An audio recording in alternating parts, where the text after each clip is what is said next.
والا ہے۔ إذ تبرأ الذين اتبعوا من الذين اتبعوا ورأوا العذاب وتقطعت بهم الأسباب۔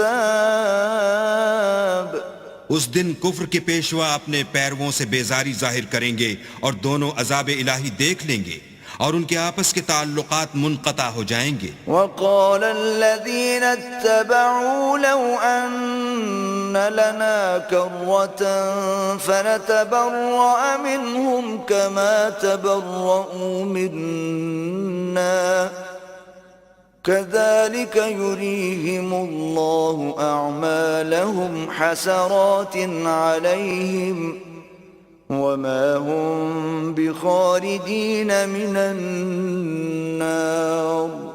یہ حال دیکھ کر پیروی کرنے والے حسرت سے کہیں گے کہ اے کاش ہمیں پھر دنیا میں جانا نصیب ہوتا کہ جس طرح یہ ہم سے بیزار ہو رہے ہیں اسی طرح ہم بھی ان سے بیزار ہوں۔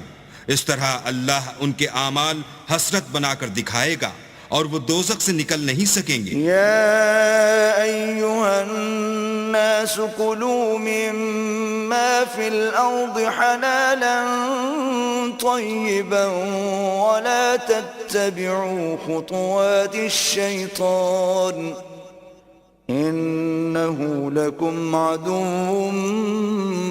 مبین۔ لوگو جو چیزیں زمین میں حلال طیب ہیں وہ کھاؤ اور شیطان کے قدموں پر نہ چلو، وہ تمہارا کھلا دشمن ہے۔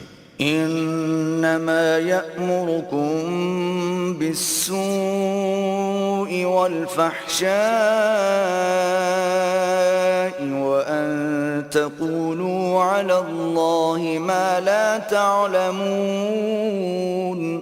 وہ تو تم کو برائی اور بے حیائی ہی کے کام کرنے کو کہتا ہے اور یہ بھی کہتا ہے کہ اللہ کی نسبت ایسی باتیں کہو جن کا تمہیں کچھ بھی علم نہیں۔ وَإِذَا قِيلَ لَهُمُ اتَّبِعُوا مَا أَنزَلَ اللَّهُ قَالُوا بَلْ نَتَّبِعُ مَا أَلْفَيْنَا عَلَيْهِ آبَاءَنَا أَوَلَوْ كَانَ آبَاؤُهُمْ لَا يَعْقِلُونَ شَيْئًا وَلَا يَهْتَدُونَ۔ اور جب ان لوگوں سے کہا جاتا ہے کہ جو کتاب اللہ نے نازل فرمائی ہے اس کی پیروی کرو تو کہتے ہیں نہیں، بلکہ ہم تو اسی چیز کی پیروی کریں گے جس پر ہم نے اپنے باپ دادا کو پایا، بھلا اگرچہ ان کے باپ دادا نہ کچھ سمجھتے ہوں اور نہ سیدھے رستے پر ہوں، تب بھی وہ انہی کی تقلید کیے جائیں گے۔